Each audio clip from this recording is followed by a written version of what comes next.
Vamos abrir a Bíblia, a palavra do nosso Deus, em Lucas capítulo 11. Lucas capítulo 11, versículos 27 e 28.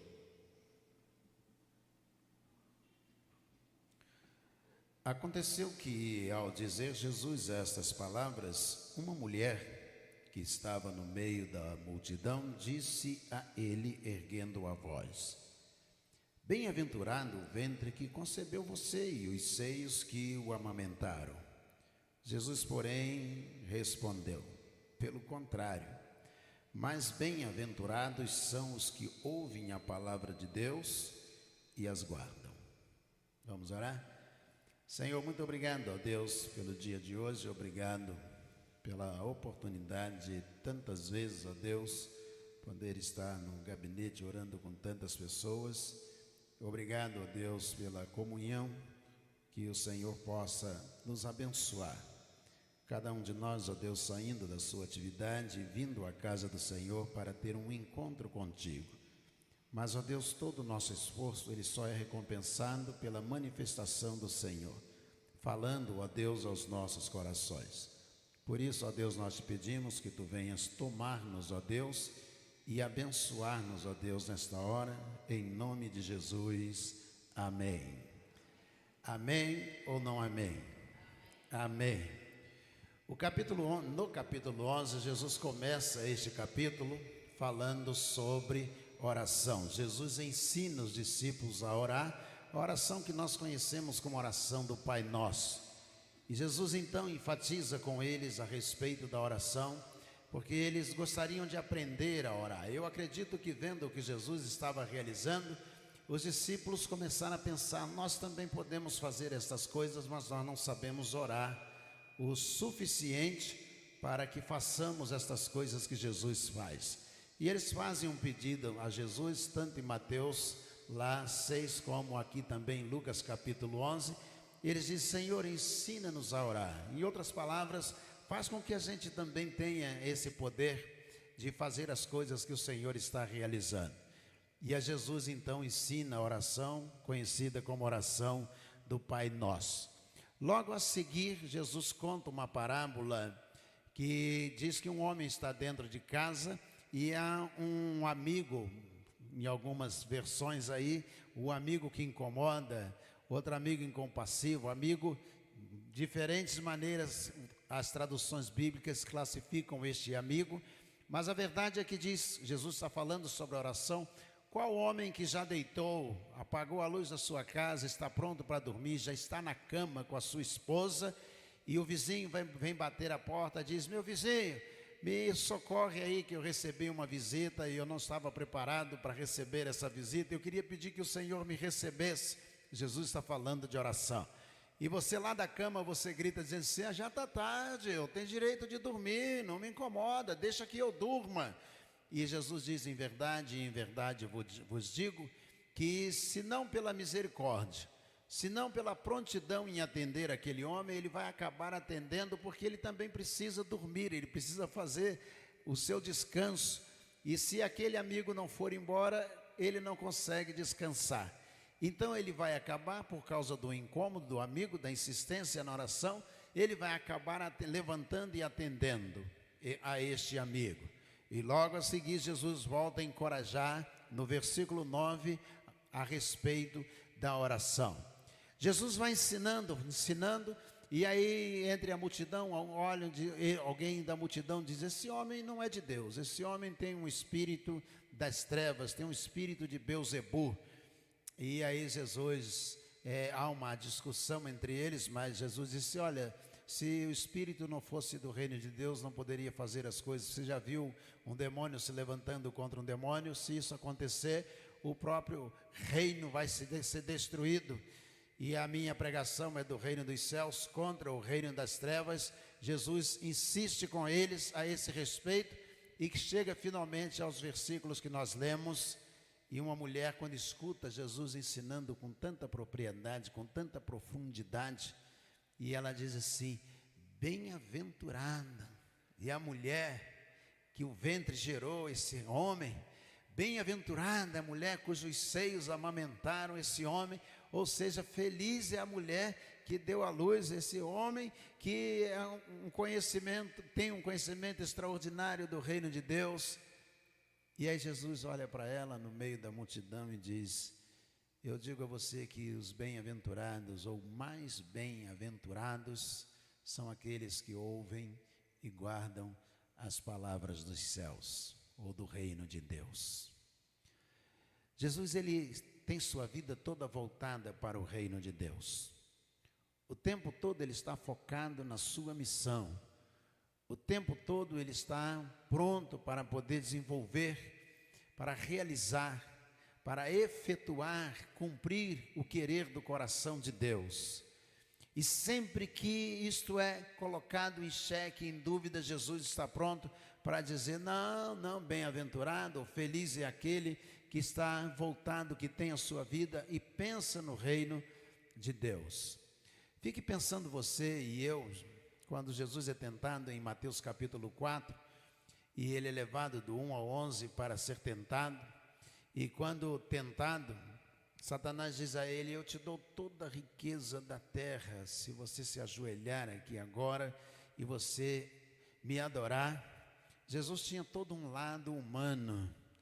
A gente vê quantos pastores, quantos diáconos, quantos líderes denominacionais, quantas pessoas, quantas autoridades, que numa promessa infinitamente menor, já estão ávidos, prontos para dizer: pode deixar, eu estou pronto para te adorar, eu estou pronto para fazer o que você quiser, eu estou à disposição.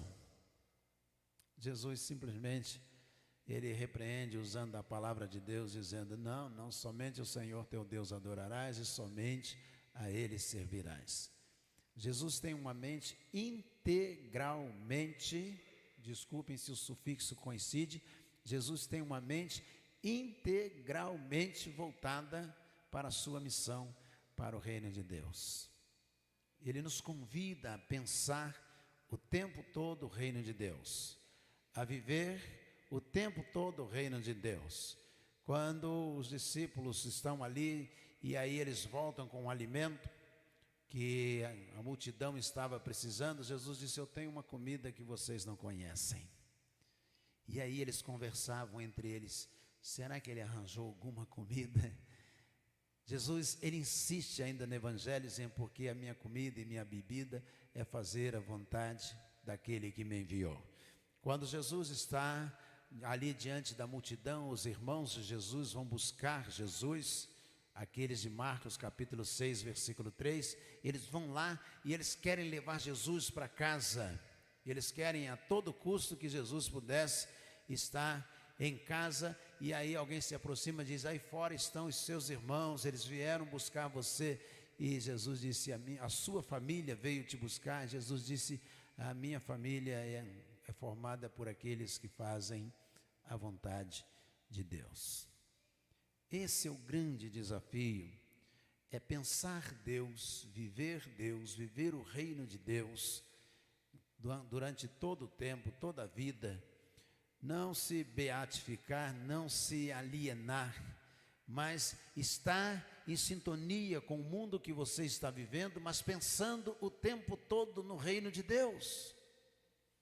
Nas brincadeiras, nas coisas que você tiver que fazer, no passeio, no namoro, no noivado, no casamento, na atividade profissional, na indústria, no comércio, no colégio estudando, na universidade, onde quer que tu estejas, que tu possas te voltar para o reino de Deus.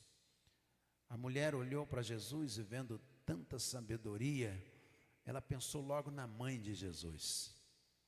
E ela disse: bem-aventurado é o ventre que gerou esse moço, que sabe tanto, com tanta profundidade. Bem-aventurado é a mulher cujos seios amamentaram esse rapaz. E Jesus disse: mais bem-aventurados são aqueles que ouvem e guardam esta palavra. É uma declaração do Apocalipse, logo no capítulo 1, bem-aventurados aqueles que ouvem e guardam as palavras deste livro. Logo no primeiro capítulo, João repete essa expressão de Jesus, Porque o reino de Deus é assim. Nós somos bem-aventurados aos olhos de Deus quando nós guardamos aquilo que Ele mesmo tem nos ensinado, aquilo que é parte do reino de Deus. A escola bíblica dominical é um celeiro extraordinário para isto acontecer. Onde a gente aprende, na escola bíblica dominical, é o melhor lugar para o aprendizado. É o melhor lugar para a gente guardar a palavra de Deus, para a gente buscar nos desafiar, nós buscarmos nos desafiar acerca da memorização da palavra do nosso Deus. É preciso ter essa palavra, esse reino impregnado em nós. Onde quer que possamos ir, possamos deixar transpirar desse evangelho que existe em nós. W.C. Tozer diz que a adoração não é o derramar de uma hora, mas é o transbordar de uma vida inteira. É o tempo todo ligado em Jesus, o tempo todo pensando em Jesus. Eu, essa semana, citei no PG o livro Em Seus Passos que Faria Jesus. Não sei se todos aqui já leram, se alguém não leu, recomendo a leitura. Em Seus Passos que Faria Jesus. É uma ficção. Quando começou a novela no rádio, faz tempo, vocês eram crianças. Quando começou a novela no rádio na Outra América, muitos membros da igreja, quando chegava no domingo, tinha novela no rádio no domingo, quando chegava no domingo, alguns membros da igreja não iam, isso lá no século XIX para o XX, eles não iam à igreja porque não queriam perder o capítulo daquela novela no rádio. É verdade. E aí Sheldon escreve o livro Em Seus Passos que Faria Jesus. Ele escreve uma novela. E do púlpito da igreja dele, ele conta capítulos todo domingo. E as pessoas não queriam perder o culto para não perderem um capítulo do livro que ele estava escrevendo, da novela que ele estava escrevendo, e toda semana a igreja ficava superlotada, as pessoas querendo ouvir, e ele publicou essa novela com o título de Em Seus Passos que Faria Jesus. É o livro que nós temos hoje. Ele é uma novela escrita pelo pastor que não queria perder as suas ovelhas. Pense só. Alguém diria assim, escrever novela.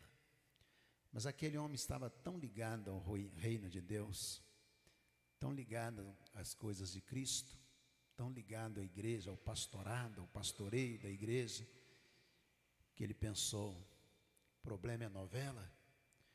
Eu vou escrever uma novela do reino de Deus. E ele escreveu, e o livro é um best-seller, é um dos livros mais lidos de toda a história, desde que Gutenberg inventou a imprensa, desde que foi publicado o primeiro livro, a Bíblia.